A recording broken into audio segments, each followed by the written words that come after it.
Then after our next illustration,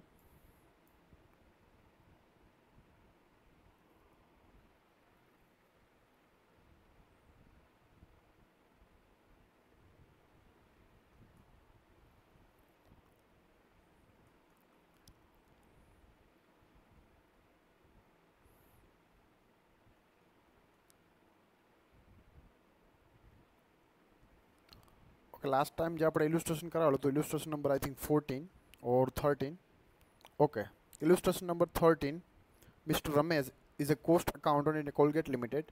એ આપણે already discuss કરેલું હતું નેક્સ્ટ લેક્ચરની અંદર, મતલબ કે આ લેક્ચરની અંદર આપણે ઇલુસ્ટ્રેશન નંબર જે નેક્સ્ટ છે 14 નહીં, 15 પણ નહીં, ઇલુસ્ટ્રેશન નંબર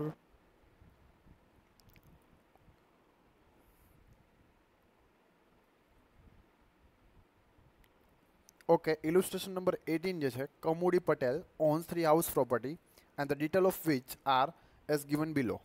આ 2014 માં એક્ઝામની અંદર સમ પૂછાયેલો છે. હવે એની અંદર હવે જેટલા પણ ઇલ્યુસ્ટ્રેશન તમારી બુકની અંદર આપેલા છે ઓલરેડી એનું કેલ્ક્યુલેશન તમારી બુકમાં છે જ અવેલેબલ, તો ફરીથી કેલ્ક્યુલેટ કરીને ટાઈમ વેસ્ટ નથી કરતો.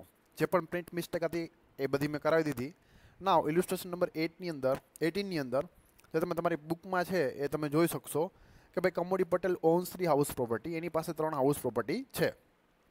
Detail of which are as under, any detail નીચે આપેલી છે A, B and C.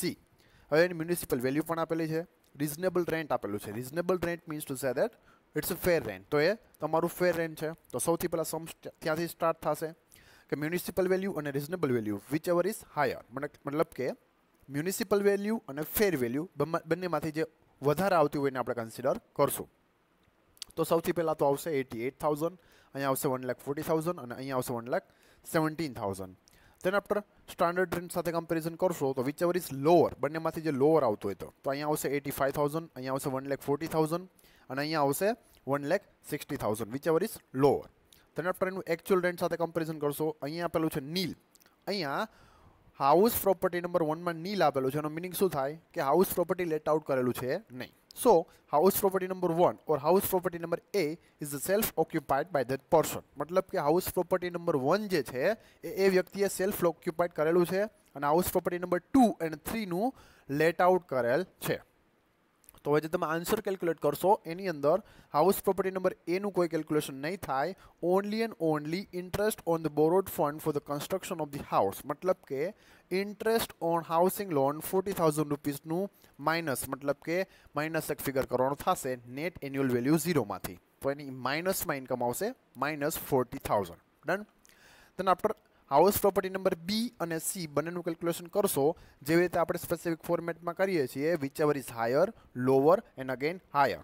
Then after જે પણ વેલ્યુ મળશે એની અંદરથી મ્યુનિસિપલ ટેક્સ લેસ થઈ જાય, ગ્રાઉન્ડ રેન્ટ તો કાંઈ કરવાનું આવતું નથી, ફાયર ઇન્સ્યોરન્સ પ્રીમિયમનું પણ કંઈ આપણે કરવાનું આવશે નહીં. Only and only interest on loan 25,000 and 30,000 લાસ્ટમાંથી લેસ થાય.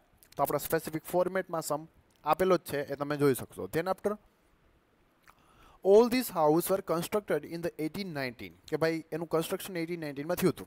ઠીક છે, જ્યારે થયું હોય ત્યારે house property number A was self occupied for own resident. અહીંયા કીધું છે કે હાઉસ પ્રોપર્ટી નંબર A જે છે એ સેલ્ફ ઓક્યુપાઇડ કરેલું છે. જો ન કીધું હોય તો આપણે કન્સિડર કરી શકીએ because actual rent from the house property number A is nil. It means to say that house property number A is self occupied by that person, મતલબ કે હાઉસ પ્રોપર્ટી નંબર A માંથી જે rent મળે છે 0 છે, તો એ self occupied કરેલું છે, એનું કેલ્ક્યુલેશન નહીં થાય.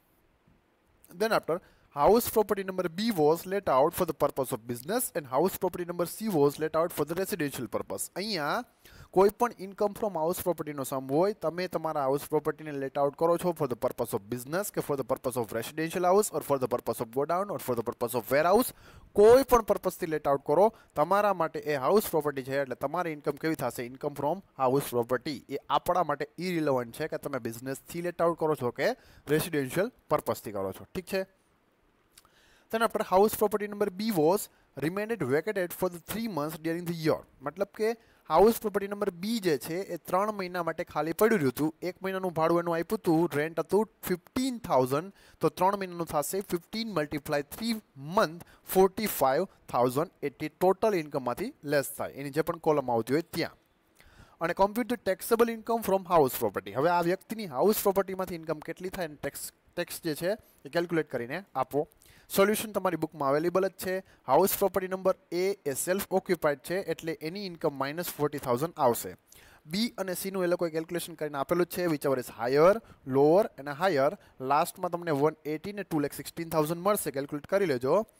બી હાઉસ પ્રોપર્ટીમાંથી 45,000 હાઉસ ખાલી પડ્યું હતું, મતલબ કે વેકેટેડ પીરિયડનું રેન્ટ જે છે એ લેસ થઈ જાય.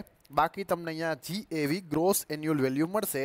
અહીંયા એક જ પ્રિન્ટ મિસ્ટેક છે, અહીંયા 1,35,000 આવે, અહીંયા એ લોકો 13,500 કરેલા છે, મતલબ કે અહીંયા એક ઝીરો જે છે એડ કરી દેજો. ખાસ સાંભળી લ્યો, આ સમની અંદર જે 9 નંબરનું આપેલું છે ગ્રોસ એન્યુઅલ વેલ્યુ, એ ગ્રોસ એન્યુઅલ વેલ્યુમાંથી અહીંયા 13,500 આપેલા છે, 13,500, ત્યાં 1,35,000 કરી નાખજો. અહીંયા લાસ્ટમાં એક ઝીરો જે છે એ લોકો એડ કરતા ભૂલી ગયા છે, તો 1,35,000 અહીંયા આવશે, અહીંયા આવશે 2,16,000. ડન. સમનું પૂરેપૂરું કેલ્ક્યુલેશન નથી કરાવતો, પ્રિન્ટ મિસ્ટેક છે સોલ્વ કરાવું છું, બાકી આ સમની અંદર બીજું કંઈ છે નહીં. ત્યારબાદ લોકલ ટેક્સ હોય આપેલો છે સમની અંદર, લેસ થઈ જાય, નેટ એન્યુઅલ વેલ્યુ મળી જાય, એના ઉપર 30% સ્ટાન્ડર્ડ ડિડક્શન અને ઇન્ટરેસ્ટ ઓન લોન કોપી અને પેસ્ટ સમમાં આપેલું છે. તમને તમારી income from the house property number 2 and house property number 3 માંથી મળી જશે. એ બંને પ્લસ અને આ ફર્સ્ટ હાઉસ પ્રોપર્ટીની ઇન્કમ માઇનસ કરશો એટલે net income from house property આવશે 1,31,800. તો ટોટલ કુલ મિલા કે બાત ये है કે ભાઈ આ સમ તમારી હોમવર્કની અંદર છે અને એક વ્યવસ્થિત રીતે કેલ્ક્યુલેટ કરજો. ઇન કેસ એની ક્વેરી તો મને પૂછજો, હું તમને સોલ્વ કરી દઈશ. ઠીક છે. તો હાઉસ પ્રોપર્ટી નંબર 1, 2 એન્ડ 3 જે સમ હતો કમ્પ્લીટ. નેક્સ્ટ ઇલુસ્ટ્રેશન જે મારે એક્સપ્લેન કરવાનું છે એ છે ભાઈ ઇલુસ્ટ્રેશન નંબર 19. હવે આ 19 નંબરનું ઇલુસ્ટ્રેશન પહેલાં તો શું કહેવા માંગે હું તમને એકવાર એક્સપ્લેન કરી દઉં, તેના પર સમ પણ આપેલો જ છે, એ પણ ઇઝી જ છે, એકદમ તમારાથી થઈ જશે. હવે ઇલુસ્ટ્રેશન નંબર 19માં એ લોકો એવું કહે છે કે mister Ram and his 3 brothers Lakshman, Bharat and Shatrughan are equal owner of a house property consisting 8 flat.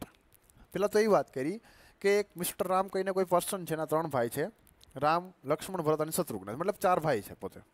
એની પાસે બધા તો કે ઇક્વલ ઓનર છે, મતલબ કે બધા પાસે ઇક્વલ ઓનરશિપ છે, બધા પાસે એક સરખો રાઇટ છે. એક અપાર્ટમેન્ટનો કે એક ભાઈ બિલ્ડિંગનો, એની અંદર 8 ફ્લેટ આવેલા છે. તો એનો મતલબ એવો થાય કે દરેક ભાઈના ભાગમાં કેટલા આવશે, તો કે 2 ફ્લેટ આવશે. ઠીક છે. ધેન આફ્ટર શું કહે, તો 4 બ્રધર્સ કે જે 4 ભાઈ છે, the 4 brothers are occupying 1 flat each for their resident. હવે બધા પાસે 2 ફ્લેટ છે, બધા પાસે 2 ફ્લેટ છે. દરેક પર્સન મતલબ કે 4 ભાઈમાં દરેક વ્યક્તિ એક ફ્લેટને સેલ્ફ ઓક્યુપાઈડ કરેલો છે, મતલબ કે પોતે એની અંદર રહે છે. તેને પર શું કહે છે લોકો, તો બેલેન્સ ફ્લેટ મતલબ બાકીના રહેતા ફ્લેટ, બાકી 4 રહે ભાઈ, તો balance flat are let out 2,500 rupees per month for each flat. મતલબ કે બાકીના બીજા 4 ફ્લેટ જે છે એ 2,500 રૂપિયા per month, 2,500 rupees per month, એક મહિનાના 2,500, 4 ફ્લેટ આપેલા છે, મતલબ કે 2,500 4ના નથી, ઈચ ઓફ ધી ફ્લેટ, મતલબ કે દરેક ફ્લેટના 2,500 મતલબ કે 2,500 રૂપીસ ઈચ ફ્લેટ. તો ટોટલ ઇન્કમ થઈ જાય કેટલી, 10,000 રૂપીસ. ડન. મ્યુનિસિપલ વેલ્યુ એની આપેલી છે 32,000 ફોર ધ એન્ટાયર પ્રોપર્ટી. તો એ તો પૂરેપૂરા બિલ્ડિંગની હોય, 8 ફ્લેટની મ્યુનિસિપલ વેલ્યુ કેટલી આપેલી છે, 32,000. Done. Other detail of the property are as follow. બાકીની ડિટેલ કેટલી આપેલી છે, તો કે મ્યુનિસિપલ વેલ્યુ આપેલી છે, ફેર રેન્ટ આપ્યું છે, સ્ટાન્ડર્ડ રેન્ટ આપ્યું છે, રિપેરિંગ આપ્યું છે, એનું આપણે કાંઈ જરૂર છે નહીં. ગ્રાઉન્ડ રેન્ટની પણ આપણે કોઈ રિક્વાયરમેન્ટ નથી. લાસ્ટમાં interest on money borrowed for construction 1,30,000, મતલબ કે ઇન્ટરેસ્ટ ઓન લોન, તો એ તો આપણે ડિડક્શન મળે જ છે. ઠીક છે. હવે શું કહે, 1 of the flat remained vacated for 3 month. એમાંથી એક ફ્લેટ એવો છે કે 3 મહિના માટે ખાલી પડ્યો રહ્યો છે, કોઈ એને લેટ આઉટ મતલબ કે ભાડે લીધેલો નથી. તો અધર ઇન્કમ, બસ અહીંયા સુધી તમારું ઇન્કમ ફ્રોમ હાઉસ પ્રોપર્ટી ચાલતું હતું. હવે શું કહે, તો other income of mister Ram, Lakshman, Bharat and Shatrughan was 15,000, 30,000, 70,000 and 80,000 respectively. મતલબ કે બધાના અધર ઇન્કમ પણ એ લોકોએ આપેલી છે. આપણે અહીંયા ઇન્કમ ફ્રોમ હાઉસ પ્રોપર્ટીમાં અત્યારે કોઈ એની રિક્વાયરમેન્ટ નથી. Now you are required to determine the income from house property for the each of the co-owner as well as their gross total income. મતલબ કે દરેક હાઉસ પ્રોપર્ટીની વેલ્યુ, મતલબ કે દરેક લોકોને કેટલી ઇન્કમ અર્ન થાય છે એનું કેલ્ક્યુલેશન કરો અને ગ્રોસ ટોટલ ઇન્કમ मतलब ટોટલ ઇન્કમ કેટલી થાય છે એ પણ અમને કહો. તો ટોટલ ઇન્કમમાં કાંઈ ન હોય, ઇન્કમ ફ્રોમ હાઉસ પ્રોપર્ટીનું જ કેલ્ક્યુલેશન થાય. એની જે ઇન્કમ આવે એની સાથે આ ગ્રોસ, એની સાથે આ અધર સોર્સની ઇન્કમ જે છે એ પ્લસ કરી દેવાની રહે. ઠીક છે, એટલે અધર સોર્સને તો અત્યારે સાઈડમાં રાખો. પહેલાં તો કેલ્ક્યુલેશન કરશું ઇન્કમ ફ્રોમ હાઉસ પ્રોપર્ટીનું. હવે ખાસ સમજજો કે ટોટલ એની પાસે 4 ભાઈ પાસે 8 ફ્લેટ છે. 8 ફ્લેટમાંથી દરેક વ્યક્તિ એક એકમાં તો રહે છે, મતલબ કે 4 ફ્લેટ કેવા છે તો કે self occupied. Total there is total 8 flat. 4 flat is self occupied by 4 person, मतलब કે દરેક વ્યક્તિ દ્વારા 4 ફ્લેટ તો સેલ્ફ ઓક્યુપાઈડ કરેલા છે. રિમેનિંગ 4 ફ્લેટ્સ જે છે મતલબ કે બાકીના 4 ફ્લેટ છે એ લેટ આઉટ કરેલા છે. તો એનો મિનિંગ અહીંયા એવો થાય કે ટોટલ બિલ્ડિંગમાંથી 50% સેલ્ફ ઓક્યુપાઈડ છે અને 50% કેવું છે તો કે લેટ આઉટ. 4 સેલ્ફ ઓક્યુપાઈડ અને 4 લેટ આઉટ. ડન. હવે અહીંયા તમને ખાસ એક લાઈન કીધી હતી લાસ્ટમાં કે ભાઈ એમાંથી એક ફ્લેટ એવો છે કે જે 3 મહિના માટે વેકેટેડ મતલબ કે ખાલી પડ્યો રહ્યો છે. હવે માની લો કે આ સમને આપણે એમ કરીએ કે દરેકની કેલ્ક્યુલેશન અલગ અલગ, રામનું અલગ, લક્ષ્મણ, ભરત અને શત્રુઘ્નનું અલગ અલગ કેલ્ક્યુલેશન કરીએ તો આપણને ખબર ન પડે કે આ જે આ ફ્લેટ ખાલી પડ્યો રહ્યો એ રામનો છે, ભરતનો છે, શત્રુઘ્નનો છે કે લક્ષ્મણનો છે. ઠીક છે, તો આપણે કેલ્ક્યુલેશન અલગ અલગ કરવું પોસિબલ નથી. તો આપણે 4 ફ્લેટનું કેલ્ક્યુલેશન એક સાથે કરશું. આપણે કેવી રીતે કેલ્ક્યુલેશન કરશું તો કે ભાઈ total there is 8 flat, total ત્યાં 8 ફ્લેટ છે. 4 flat is self occupied, 4 flat self occupied છે અને 4 ફ્લેટ લેટ આઉટ કરેલા છે. તો 50% જે છે એ 50%નું કેલ્ક્યુલેશન આપણે કરશું સેલ્ફ ઓક્યુપાઈડ અને બાકીના 50%નું આપણે કરશું મતલબ કે બીજા 4 ફ્લેટનું એ કરશું લેટ આઉટ. આઈ હોપ કે બધા લોકોને સમજાય છે. Total there is 8 flat, 8 flat છે, 4 સેલ્ફ ઓક્યુપાઈડ અને 4 લેટ આઉટ. તો બંનેના અલગ અલગ ભાગ કરીને કેલ્ક્યુલેશન થાય. સેલ્ફ ઓક્યુપાઈડનું કોઈ કેલ્ક્યુલેશન હોય નહીં, એનું તો હોય ઇન્ટરેસ્ટ ઓન હાઉસિંગ લોન જે માઇનસમાં જાય અને બાકીના 4 ફ્લેટ સેલ્ફ ઓક્યુપાઈડ કરેલું છે એવું કરીને કેલ્ક્યુલેશન આપણે કરશું. બીજું કંઈ છે નહીં. હવે સૌથી પહેલાં તો 2 કોલમ પડશે. એક તો આવશે 4 flat as a self occupied અને 4 flat as a let out. Self ઓક્યુપાઈડનું કાંઈ કેલ્ક્યુલેશન આવતું નથી. ઓનલી એન્ડ ઓનલી આવશે ઇન્ટરેસ્ટ ઓન હાઉસિંગ લોન. પહેલાં તો માઇનસ કરી જ નાખીએ. અત્યારે અહીંયા લાસ્ટમાં તમને 6 નંબરમાં આપેલું છે, 6 નંબરના ડિટેલમાં કે interest on money borrowed four the construction of the building. મતલબ કે પૂરેપૂરા એક બિલ્ડિંગનું કન્સ્ટ્રક્શન કરવા માટે, મતલબ કે પૂરેપૂરા 8 ફ્લેટ બનાવવા માટે કેટલો ખર્ચો આવ્યો છે, મતલબ કે ઇન્ટરેસ્ટ લાગ્યું છે 1,30,000. તો આપણે તો 4નું જ લેવાનું હોય. ટોટલ 8 ફ્લેટના 1,30,000. તો એના બે સરખા ભાગ કરીએ એટલે 4 ફ્લેટના કેટલા આવશે તો કે 65,000. તો 65,000નું રિડક્શન એઝ અ સેલ્ફ ઓક્યુપાઈડમાં મળશે જે માઇનસમાં ફિગર જાય અને બાકીના 65,000 આવશે ક્યાં તો કે લેટ આઉટમાં. ઠીક છે, તો અહીંયા first of all house property number 1, 4 flat as a self occupied, no calculation required, only interest on housing loan 65,000 minus amount. Done. પછી કેલ્ક્યુલેશન કરશું લેટ આઉટ વાળાનું. લેટ આઉટ કરેલા છે બીજા 4 ફ્લેટ. ચાલો સૌથી પહેલાં તો આવશે મ્યુનિસિપલ વેલ્યુ. કેટલી આપેલી સમમાં? મ્યુનિસિપલ વેલ્યુ પૂરેપૂરા 8 ફ્લેટની આપી છે ભાઈ. 8 ફ્લેટ મતલબ પૂરે મકાન છે. તો ટોટલ 8 ફ્લેટની મ્યુનિસિપલ વેલ્યુ છે 2,60,000 રૂપીસ. આપણે તો ખાલી 4ની જોઈએ મતલબ કે આના કરતાં અડધી કરી નાખવાની. 260ના અડધા કરશો, 2 ભાગ કરશો એટલે આવશે 1,30,000. તો આપણે અહીંયા મૂકશું 1,30,000. ડન. બધા વસ્તુને એક સરખા 2 ભાગ પડે. સેકન્ડ આપણે જોઈએ ફેર રેન્ટ. ફેર રેન્ટ આપ્યું છે 250, એના પણ એક સરખા 2 ભાગ કરશો એટલે કેટલા આવશે 125. તો આપણે અહીં મૂકી દઈએ 125. હવે બંનેમાંથી જે હાયર હોય તે 130 ઓર 125. તો બંનેમાંથી હાયર 130, તો આપણે 130 કન્ટિન્યુ કરીએ. તેના પર આવશે સ્ટાન્ડર્ડ રેન્ટ. સ્ટાન્ડર્ડ રેન્ટ આપ્યું છે કેટલું છે તો કે સ્ટાન્ડર્ડ રેટ તમારી બુકની અંદર આપેલું છે 2 લાખ રૂપીસ. તો આપણે 4 ફ્લેટના કેટલા થશે અડધા 1 લાખ રૂપીસ. તો 1 લાખ મૂકશું. હવે અહીંયા ફરીથી વિચેવર ઇઝ લોવર તો 130 કે 1 તો કે 1 લાખ રૂપીસ. તો 1 લાખને કન્ટિન્યુ કરશું આપણે 5 નંબરની કોલમમાં 5માં. તેના પર આવશે એકચ્યુઅલ રેન્ટ. એકચ્યુઅલ રેન્ટ કેટલું હતું તો કે 10,000 થાય. આમ તો 2,500 રૂપીસ પર મંથ એક ફ્લેટના. તો બીજાના 2,500, ત્રીજાના અને ચોથાના ટોટલ 10,000 રૂપીસ થાય. પૂરેપૂરા વર્ષના થાય 1,20,000. તો કાં તો 1 અને 120 વિચ એવર ઇઝ હાયર. તો લાસ્ટમાં તમને સૌથી હાઈએસ્ટ ફિગર મળશે 1,20,000. ડન. પછી આપણા ફોર્મેટની અંદર આવતું હતું rent for the vacancy period કે જો તમારું મકાન ખાલી પડ્યું રહ્યું હોય તો એનું રેન્ટ માઇનસ કરો. એક મહિનાનું રેન્ટ હતું 2,500 રૂપિયા, 2,500. 3 મહિના માટે ખાલી પડ્યું હતું તો 7,500 કહું આપણે લેસ. તો 7,500 લેસ કરતા ગ્રોસ એન્યુઅલ વેલ્યુ તમને મળશે 1,12,500. ग्रोस एन्युअल वेल्यूमांथी पण આપણે લેસ કરવાના હોય મ્યુનિસિપલ ટેક્સ ટોટલ આવ્યો છે કેટલો તો કે ભાઈ મ્યુનિસિપલ ટેક્સ આપેલો છે તમને લોકોને 32,000 તો પૂરેપૂરા 8 ફ્લેટના છે 4 ફ્લેટના કેટલા થાય એના પણ અડધા તો આવશે કેટલા 16,000 તો અહીંયા 16,000 લેસ કરશો એટલે તમને નેટ એન્યુઅલ વેલ્યુ મળશે ત્યાં પણ તમને આપેલી છે 1,12,500 માંથી 16,000 લેસ કરતા 96,500 નેટ એન્યુઅલ વેલ્યુ હવે નેટ એન્યુઅલ વેલ્યુમાંથી 30% સ્ટાન્ડર્ડ ડિડક્શન તમને મળી જાય બધાને આવડે જ છે અને લાસ્ટમાં ઇન્ટરેસ્ટ ઓન હાઉસિંગ લોન આપણા ભાગનું 65,000 એ પણ લેસ થાય અહીંયા ઇન્કમ આવશે પ્લસમાં 2,550 રૂપીસ અને અહીંયા આવશે 65,000 રૂપીસ ઠીક છે તો એકમાંથી પ્લસ ઇન્કમ હોય બીજામાંથી માઇનસ ઇન્કમ હોય બંનેને સેટ ઓફ કરતા માઇનસમાં ઇન્કમ આવે છે 62,450 રૂપીસ અહીંયા સમ તમારો કમ્પ્લીટ થાય હવે ખાસ સમજો કે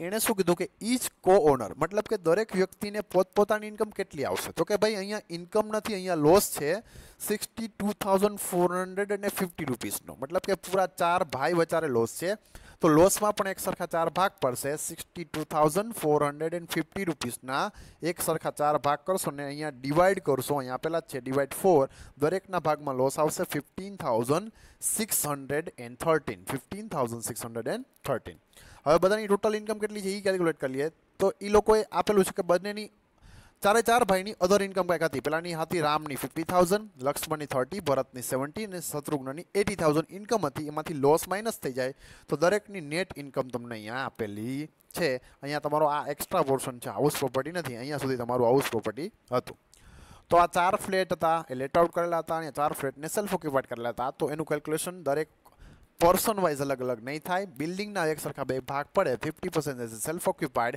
and 50% as a let out तो आ समा रीते करवानो आवशे इन केस एग्जाम में पूछाय तो अहींया बने illustration complete then after illustration number 20 ज आपेलो छे आई थिंक तमाराथी थई जशे एकवार जोई लेजो घरे ठीक छे होमवर्क ની અંદર then after illustration number 28 Madhav own 3 house property find out the taxable income from the house property for the assessment year 1920 આ લાસ્ટ યરનો આઈ થિંક સમ જે છે એ તમારા એક્ઝામ પેપરની અંદર આપેલો હશે જે એક્ઝામની અંદર તમને પૂછાઈ ગયો હતો તો એ પણ તમારાથી થઈ જાય અહીંયા આપેલું છે કે સેલ્ફ ઓક્યુપાઈડ છે ઓન બિઝનેસ અને લેટ આઉટ 3 હાઉસ પ્રોપર્ટીનું આપેલું છે એકવાર તમને એક્સપ્લેનેશન જે છે હું તમને લોકોને આપી દઉં હવે શું કહે છે ઇલસ્ટ્રેશન નંબર 21 ની અંદર તો કહે છે કે ભાઈ Madhav on 3 house property Madhav નામના કોઈ એક પર્સન પાસે 3 હાઉસ પ્રોપર્ટી છે find out the taxable income of house property for the assessment year 1920 નું ઇન્કમનું કેલ્ક્યુલેશન કરીને આપો હવે 3 હાઉસ પ્રોપર્ટીનો યુઝ કઈ રીતે થાય છે ચોખ્ખું કહે છે કે હાઉસ પ્રોપર્ટી નંબર 1 જે છે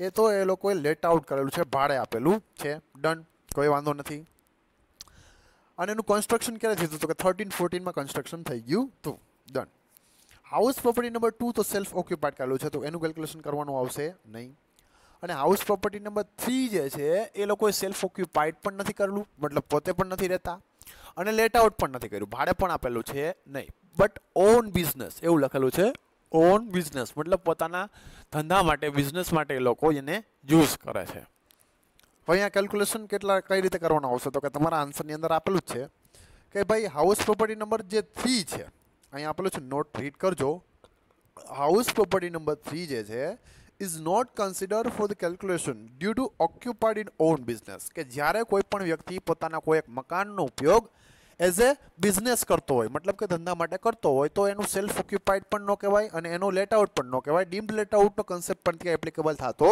નથી at that time self business માટે યુઝ કરતો હોય તો એનું ક્યારે કન્સિડર નહીં કરવાનું એનું ક્યારે કેલ્ક્યુલેશન કરવાનું આવશે નહીં તો હાઉસ પ્રોપર્ટી નંબર 3 નું કેલ્ક્યુલેશન આપણે અહીંયા હાલમાં નહીં કરીએ ઠીક છે પછી હાઉસ પ્રોપર્ટી નંબર 2 ની વાત કરે 2 માં શું કહે છે સેલ્ફ ઓક્યુપાઈડ તો એનું પણ કેલ્ક્યુલેશન તો નહીં થાય બટ જે પણ ઇન્ટરેસ્ટ ઓન હાઉસિંગ લોન હશે એ ઇન્ટરેસ્ટ ઓન હાઉસિંગ લોનનું એને ડિડક્શન મળશે અહીંયા લાસ્ટમાં કઈ રીતે તો ખાસ સમજો મેં તમને એકવાર કીધેલું હતું કે જ્યારે કોઈ પણ પ્રી કન્સ્ટ્રક્શન પીરિયડ હોય પ્રી કન્સ્ટ્રક્શન પીરિયડનું લોનનું વ્યાજ હોય એ તમને લોન પૂરી થયાના મતલબ કે કન્સ્ટ્રક્શન પૂરું થયાના ખાસ યાદ રાખજો કન્સ્ટ્રક્શન પૂરું થયા પછીના એક સરખા 5 ભાગમાં તમને એનું ડિડક્શન મળશે અહીંયા શું કહે છે તો કે હાઉસ પ્રોપર્ટી નંબર બી માં કરંટ યરનું ઇન્ટરેસ્ટ કેટલું છે 15000 તો કરંટ યરના 15000 પૂરેપૂરા ડિડક્શન મળશે અહીંયા આપેલા છે 15000 પૂરેપૂરા અને હાઉસ પ્રોપર્ટી નંબર બી ની અંદર ડ્યુરિંગ કન્સ્ટ્રક્શન मतलब કે પ્રી કન્સ્ટ્રક્શન પીરિયડ કેટલા આપ્યા છે 25000 તો 25000 નું ડિડક્શન ટોટલ નહીં મળે બટ કઈ રીતના મળશે એક સરખા 5 ભાગમાં હવે આ હાઉસ પ્રોપર્ટીનું કેલ્ક્યુલેશન ક્યારે થઈ ગયું હતું મતલબ કન્સ્ટ્રક્શન ક્યારે થઈ ગયું હતું કમ્પ્લીટ તો કહે છે કે 1314 ની અંદર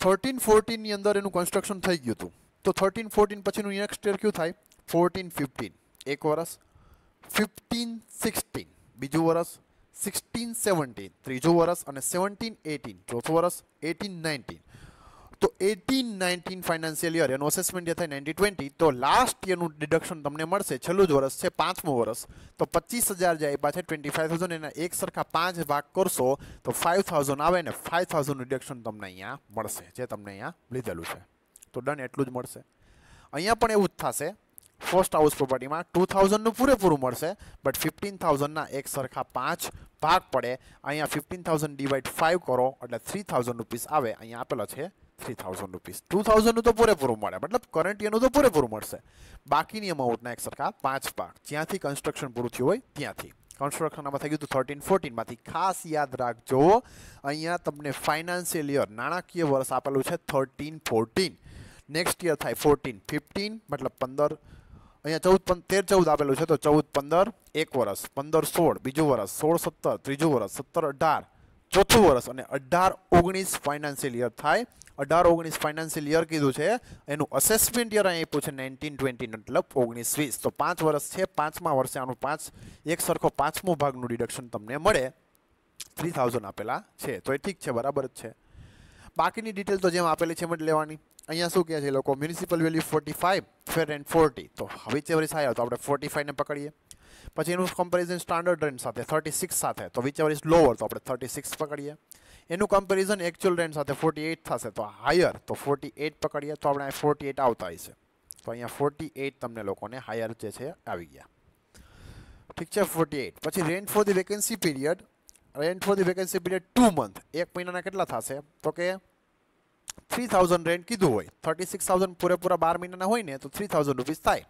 3000 એક મહિનાના તો 2 મહિનાના થશે 6000 અહીંથી સોરી 4000 થશે એકચ્યુઅલ રેન્ટ 48000 આપેલું હોય ને તો મહિનાના 4000 રૂપિયા થયા 4000 તો બંને મહિનાના 8000 થાય એ રેન્ટ માઇનસ થઈ જાય ગ્રોસ એન્યુઅલ વેલ્યુ મળી જાય લોકલ ટેક્સ તમને આપેલો જ છે અનરિયલાઇઝ રેન્ટનું કંઈક કે છે એ ખાસ રીડ કરીએ અહીંયા અનરિયલાઇઝ રેન્ટનું શું કે જો એમ કહે છે કે અનરિયલાઇઝ રેન્ટ 2000 રૂપીસનું આપેલું છે કોઈ એક્સ્ટ્રા ડિટેલ નોટ આપેલી છે નહીં ઓકે તો અનરિયલાઇઝ રેન્ટ 2000 માઇનસ કરી નાખીએ નેટ એન્યુઅલ વેલ્યુ મળી જાય 30% મળી જાય interest on housing loan minus થઈ જાય બાકીની ઇન્કમ આવી જાય તો 18000 પ્લસ 20000 માઇનસ તો પણ ઇન્કમ તમારી 2000 કેવી આવશે માઇનસમાં તો આ સમ પણ તમારાથી ઘરે કેલ્ક્યુલેટ થઈ જાય and last one illustration number 22 Mohini on three house property particular of which are as follow તો મોહિની પાસે બંને હાઉસ પ્રોપર્ટી છે સોરી 3 હાઉસ પ્રોપર્ટી છે house property number 1 let out કર્યું તો એનું કેલ્ક્યુલેશન કરી નાખજો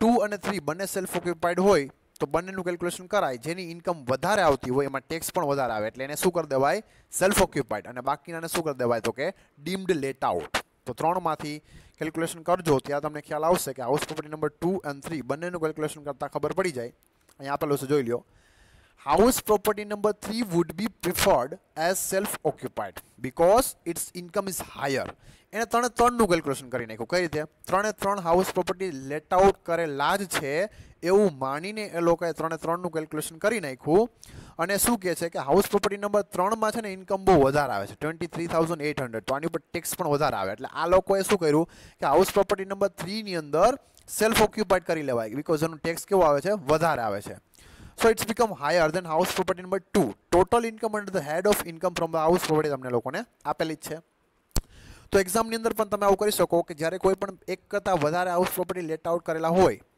સોરી એક કરતા વધારે હાઉસ પ્રોપર્ટી સેલ્ફ ઓક્યુપાઈડ કરેલા હોય તો બંનેનું કેલ્ક્યુલેશન થાય જેની ઇન્કમ હાયર હોય એ સેલ્ફ ઓક્યુપાઈડ અને લોઅર ઇન્કમ આવતી હોય તે લેટ આઉટ તો બંનેનું કેલ્ક્યુલેશન કર્યું છે અહીંયા 2 અને 3 અહીંયા ઇન્કમ ઓછી છે એ લેટ આઉટ કરી દીધું અને અહીંયા ઇન્કમ વધારે હોય ને આપણે સેલ્ફ ઓક્યુપાઈડ કરીને આપણી પાસે રાખી લઈએ એટલે ટેક્સ પેડ કરવો પડે નહીં ઠીક છે તો આની માઇનસમાં ઇન્કમ જશે કેટલી? ઓનલી એન્ડ ઓનલી 4200, બીકોઝ આ 3000 ડિડક્શન મળે અને અહીંયા મળશે 1200 નું. બાકી કોઈ ભલે કેલ્ક્યુલેશન કરેલું છે ખાલી જોવા માટે, બટ ડિડક્શન ખાલી કેટલું મળશે?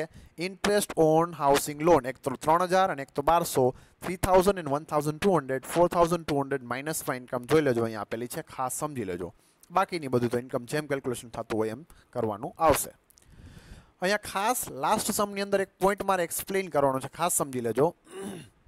એ લોકો શું કહે કે અહીંયા તમને એક્ઝામની અંદર સમની અંદર એક વસ્તુ આપી છે, અનરિયલાઇઝ રેન્ટ આપ્યું છે. અનરિયલાઇઝ રેન્ટ જો અહીંયા, the tenant who was in the possession of house number 1 up to 28th February 2019 has not paid 10 month rent and the house property number 1 has remained vacant in March 2019. House property number 1 ની એ લોકો વાત કરે છે કે એક March મહિનામાં એ ખાલી પડ્યું હતું, મતલબ એક મહિનામાં એ ખાલી હતું, તો rent for the vacancy period તો માઇનસ કરવાનું આવશે જ. હવે હાઉસ પ્રોપર્ટી નંબર 1 ની અંદર ફેબ્રુઆરી મહિના સુધી કોઈ એક ભાડુઆત રહેતો હતો. એણે શું કર્યું કે જ્યારે એ મકાન છોડીને ગયો ત્યારે 10 મહિના માટે એણે જે પણ એની અંદર રહ્યો તો એનું રેન્ટ આપ્યું નહીં, મતલબ કે જેને કહેવાશે અનરિયલાઇઝ રેન્ટ. ઠીક છે, unrealise rent. Compute the taxable income of the Mohini. હવે અહીંયા અનરિયલાઇઝ રેન્ટ એ લોકોએ માઇનસ કરેલ છે કે નથી આપણે જોઈ લઈએ. તો કે બેડ ડેબ્સ ફોર ધ 10 મંથ, મતલબ કે અનરિયલાઇઝ રેન્ટ કેટલા છે? તો કે 10 મંથ માટે અહીંયા સેલ 10 મંથ માટે આપેલું છે. એકચ્યુઅલ રેન્ટ કેટલું છે દર મહિનાનું? તો કે 10000 આપ્યા છે સમની અંદર.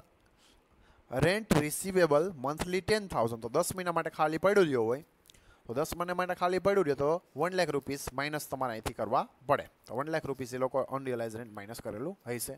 તો બાકીની ઇન્કમ તમને એમ જ કેલ્ક્યુલેશન કરતા આવડી જાય. તો ઠીક છે, આ તમારું લાસ્ટ ઇલ્યુસ્ટ્રેશન હતું. તેના પર એક્સરસાઇઝની અંદર તમને લોકોને થિયરી તો એની અંદરથી કંઈ પૂછાતી નથી, only and only sum calculation કરવાના જ આવશે. Only and only sum. હવે હાઉસ પ્રોપર્ટી નંબર એક્સરસાઇઝમાં જે ફર્સ્ટ સમ આપેલો છે, ફર્સ્ટ ક્વેશ્ચન, શ્રી ભૂપતભાઈએ શ્રી હાઉસ પ્રોપર્ટી, આ એક કેલ્ક્યુલેશન કરજો. આનો આન્સર તમારી બુકની અંદર સાચો આપેલો છે, એ તમારાથી કેલ્ક્યુલેશન થઈ જશે એક્ઝામની અંદર કે તમે સેલ્ફ પ્રિપરેશન કરશો તો. બાકી કોઈ સમમાં કાંઈ છે નહીં અને કેલ્ક્યુલેટ કરીને ટાઈમ વેસ્ટ કરતા નહીં. આ જે સમ મેં કરાવેલા હતા ઇલ્યુસ્ટ્રેશનના, આના જેવા જ સમ એક્ઝામમાં પૂછાય છે, તો ખાસ એના જેવી પ્રિપરેશન કરજો. ઇન કેસ કોઈ પણ ક્વેરી હોય, જે મેં સમ હમણાં એક્સપ્લેન કરેલા છે આ લેક્ચરમાં, કોઈ પણ ક્વેરી હોય, કોઈ પણ જગ્યાએ મિસ્ટેક હોય તો જરા થોડું ધ્યાન દોરજો કે કોઈ પણ જગ્યાએ કંઈ મિસ્ટેક હોય તો, અને તમારી બુકની અંદર ખાસ સોલ્વ કરી લેજો. મને કહેજો તો હું ચેક કરી દઈશ કે પ્રિન્ટ મિસ્ટેક છે કે નથી, તો હું સોલ્વ તમને કરી દઈશ. તો ઠીક છે, આ તમારું અહીંયા હાઉસ પ્રોપર્ટીનું જે ચેપ્ટર છે, income from house property, almost complete થઈ ગયું. જેટલા પણ સમ કરાવવાના હતા એ પણ મેં કરાવી દીધા. અહીંયા તમારા આ સબ્જેક્ટની અંદર ઇન્કમ ટેક્સની અંદર ચેપ્ટર નંબર 1 જે છે, basic introduction about the income tax, એ પણ કમ્પ્લીટ. ચેપ્ટર નંબર 2 જે આપેલું હતું, income from exempted from income tax and income tax authority, એ પણ કમ્પ્લીટ. હાઉસ પ્રોપર્ટીનું ચેપ્ટર પણ તમારું અહીંયા કમ્પ્લીટ થાય છે.